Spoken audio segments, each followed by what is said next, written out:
Si Dios es bueno, ¿por qué existe el mal? Si Dios es todopoderoso, ¿por qué no detuvo esa tragedia que te dejó marcado? Esta es la pregunta que muchos tienen miedo de hacer. No es solo una interrogante teológica, es un grito desde lo profundo del alma. La hacen los que han perdido, los que han sido heridos, los que han vivido el silencio en medio del clamor. Es la pregunta que se esconde detrás de cada lágrima derramada en soledad, de cada noche en la que el dolor parece no tener sentido. Hoy no venimos a ofrecer respuestas rápidas ni frases reconfortantes vacías. Venimos a sumergirnos en la realidad del sufrimiento humano, en la complejidad del libre albedrío, en la aparente ausencia divina. Pero también a explorar dónde está Dios en medio de todo eso. Vamos a enfrentar esta pregunta incómoda con sinceridad, con teología, con empatía y, sobre todo, con el corazón abierto. Para entender por qué existe el mal, tenemos que comenzar con una verdad esencial: Dios creó todo bueno. El universo fue hecho con orden, belleza y armonía. Pero dentro de ese diseño perfecto, Dios introdujo un elemento fundamental: la libertad. La libertad no es un defecto del sistema, es la condición necesaria para que exista el amor verdadero. Sin libertad, el amor sería una programación, no una elección. Pero con libertad viene la posibilidad de decir no, y eso fue lo que ocurrió. Lucifer, un ángel de alto rango, eligió rebelarse. No por necesidad, no por ignorancia, sino por orgullo. Él deseó ocupar el lugar de Dios. Esa elección marcó el inicio del mal, no como una creación de Dios, sino como una corrupción de lo bueno. Más adelante, Adán y Eva enfrentaron una decisión similar. En el Edén, Dios les dio una instrucción clara. Podían obedecer o desobedecer. Ellos eligieron desobedecer, influenciados por la misma ilusión que cegó a Lucifer: ser como Dios, definir el bien y el mal por sí mismos. Esa elección trajo consecuencias: dolor, separación, caos. Dios no creó el mal, pero permitió la posibilidad de que ocurriera porque valoró la libertad por encima del control. Es un riesgo que asumió por amor. El amor forzado no es amor. Y aunque esa libertad fue mal usada, Dios no renunció a su plan. Desde ese mismo momento, comenzó la historia de la redención. El mal, entonces, no es evidencia de que Dios falló. Es evidencia de que Dios nos tomó en serio. Nos dio la capacidad real de decidir, incluso cuando eso implicaba que lo rechazaríamos. Pero esa no es la última palabra. El origen del mal explica el inicio del conflicto.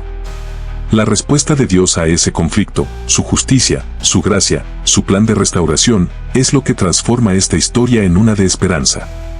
Si Dios es todopoderoso, ¿por qué no detuvo el mal antes de que ocurriera? ¿Por qué permitió esa tragedia, esa injusticia, esa pérdida que cambió tantas vidas? Es una de las preguntas más difíciles, no solo por su lógica, sino por su carga emocional.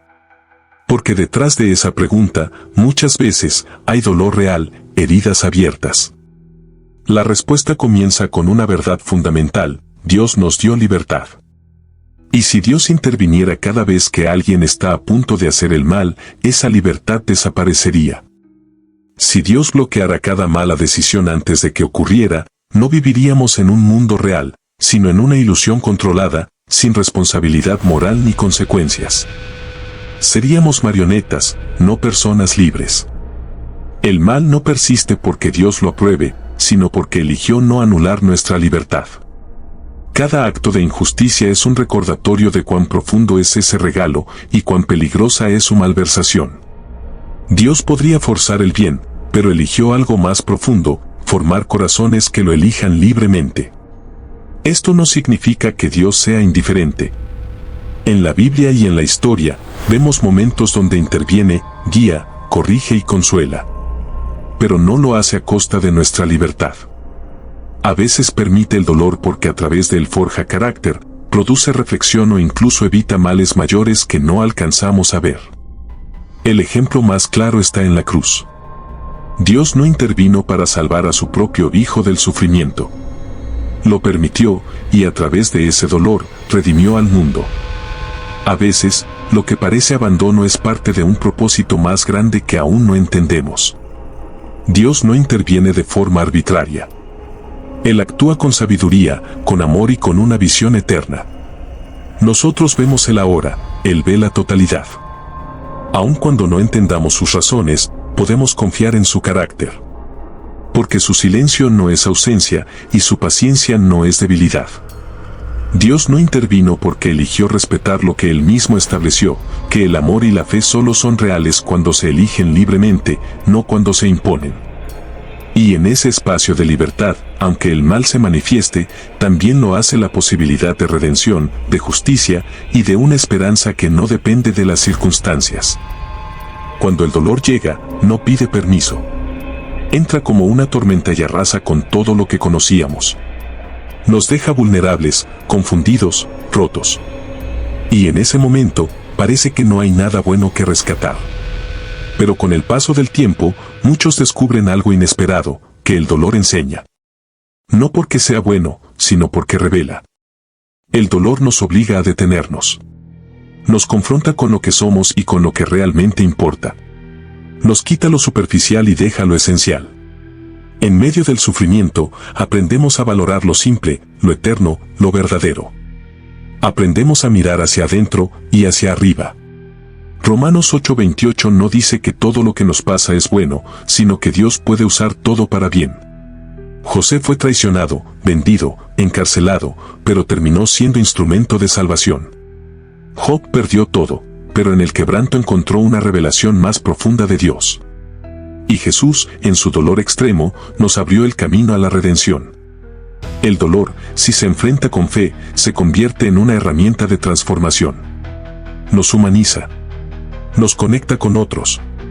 Nos hace más compasivos. Y, paradójicamente, nos hace más fuertes.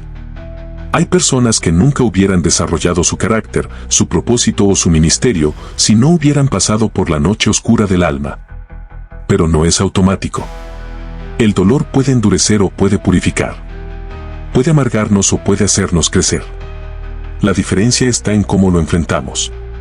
Cuando lo llevamos a Dios, cuando lo presentamos sin máscaras, Él no solo lo consuela, lo redime. Algunos de los testimonios más poderosos que existen no vienen de vidas fáciles, sino de vidas restauradas. De personas que en el fondo del abismo escucharon la voz de Dios. Que fueron quebradas, pero no destruidas. Que encontraron propósito donde antes solo había cenizas. El dolor es un maestro exigente, pero necesario. No lo elegimos, pero cuando se convierte en parte de nuestra historia, también puede ser parte de nuestro testimonio.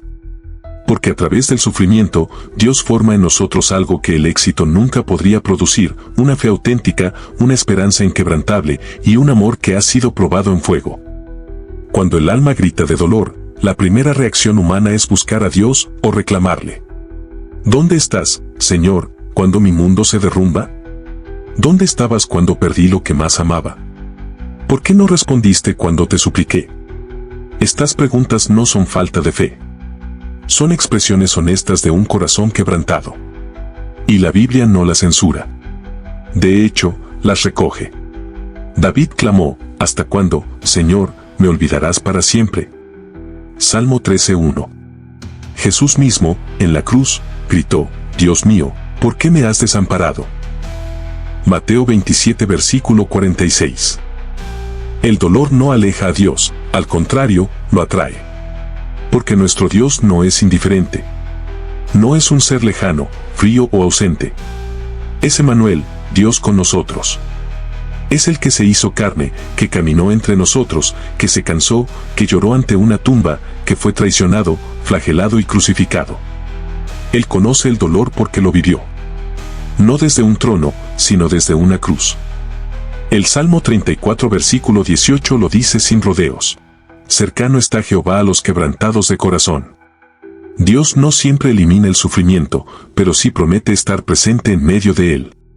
Su presencia se manifiesta en formas que a veces no reconocemos de inmediato, en una palabra que consuela, en una canción que toca el alma, en una llamada que llega justo a tiempo, en una oración que otros hacen por ti cuando ya no puedes orar. A veces, cuando no lo sentimos, es cuando más cerca está. Porque Dios no se limita a emociones. Su amor es constante, incluso en el silencio. Incluso cuando parece ausente, Él está sosteniéndonos, llorando con nosotros, esperando que lo busquemos con sinceridad. Y en ese espacio sagrado del quebranto, algo ocurre, encontramos una intimidad con Dios que no se logra en la comodidad. Descubrimos que no estamos solos. Que el mismo Dios que permitió el dolor, también lo redime. Que el sufrimiento, aunque injusto, puede ser el lugar donde Dios nos revela su compasión más profunda. Dios está en el dolor. Está en la noche oscura. Está en la lágrima que nadie ve. Y está, sobre todo, en la promesa de que ese dolor no será en vano. Que no durará para siempre. Que un día tendrá sentido. Y hasta que ese día llegue, Él no se aparta. Camina con nosotros, paso a paso, incluso cuando no lo comprendemos. Después del dolor, después del caos, después de las preguntas sin respuesta, aún queda algo. Esperanza. No una esperanza ingenua ni superficial, sino una esperanza profunda, firme, forjada en el fuego del sufrimiento y en el silencio de las noches sin respuesta. Es la certeza de que el mal no tiene la última palabra, y que la oscuridad, por intensa que sea, siempre retrocede ante la luz. La Biblia no promete una vida sin aflicciones, pero sí asegura que no estamos solos. Jesús dijo, en el mundo tendréis aflicción, pero confiad, yo he vencido al mundo, Juan 16:33. Esa es nuestra ancla. Él venció. Y si Él venció, también nosotros podemos mantenernos firmes. Apocalipsis 21:4 nos habla de una promesa aún mayor. Un día, Dios enjugará toda lágrima de los ojos de ellos, y ya no habrá muerte, ni habrá más llanto, ni clamor, ni dolor, porque las primeras cosas pasaron. Esta no es una idea poética, es una realidad futura. Es el fin del sufrimiento. El principio de la restauración. Y mientras llega ese día, somos llamados a ser portadores de esa esperanza. Cada acto de amor, cada oración sincera, cada paso de fe en medio del quebranto, es una declaración, el mal no ganó. Cada historia de alguien que se levantó del dolor para ayudar a otros, cada vida reconstruida sobre las ruinas del pasado, es un eco de la resurrección. La esperanza cristiana no niega el dolor. Lo abraza, lo atraviesa y lo transforma. Porque nuestra esperanza no está en una teoría, sino en una persona viva, Jesucristo. Él venció la muerte, y su resurrección es la prueba de que el mal puede ser derrotado, de que lo que hoy está roto puede ser sanado.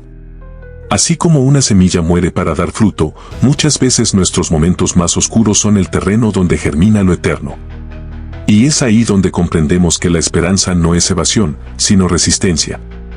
No es negar la realidad, sino enfrentarla con la certeza de que no estamos solos, y que lo mejor aún está por venir. La esperanza después del mal no borra las cicatrices, pero las transforma en testimonio. En señal de que sobrevivimos. Y de que Dios puede sacar vida aún de lo que parecía muerto. ¿Por qué Dios permitió el mal? Tal vez nunca tengamos todas las respuestas. Pero lo que sí podemos afirmar con certeza es que no estamos solos. Aún en medio del dolor, Dios ha estado. Está. Y estará. No como un juez lejano e indiferente, sino como un Padre presente. Como un Salvador que sangró. Como un Espíritu que consuela y sostiene. A veces no entenderemos el propósito, pero podemos abrazar la presencia. Y esa presencia cambia todo. Cambia la desesperación en fe. Cambia el silencio en comunión. Cambia las lágrimas en semillas de algo nuevo. Dios no le teme a tus preguntas. No se ofende con tu dolor. Al contrario, Él se encuentra contigo justo ahí, en lo profundo de tus quebrantos. Te escucha, te carga, te transforma. Porque incluso las heridas más grandes pueden convertirse en puertas hacia una sanidad más profunda. Quizás hoy no tengas fuerza para seguir, pero no estás solo. Este documental ha sido una invitación a mirar más allá del sufrimiento, a buscar sentido, a no rendirse. Porque hay redención. Hay propósito. Y sí, hay esperanza. Ahora queremos escucharte. ¿Qué opinas tú sobre esta gran pregunta? ¿Has vivido el dolor? ¿Dónde viste, o no viste, a Dios en medio de él? Comenta tu punto de vista, queremos escucharte. Tu historia puede ser la voz que otro necesita para no rendirse.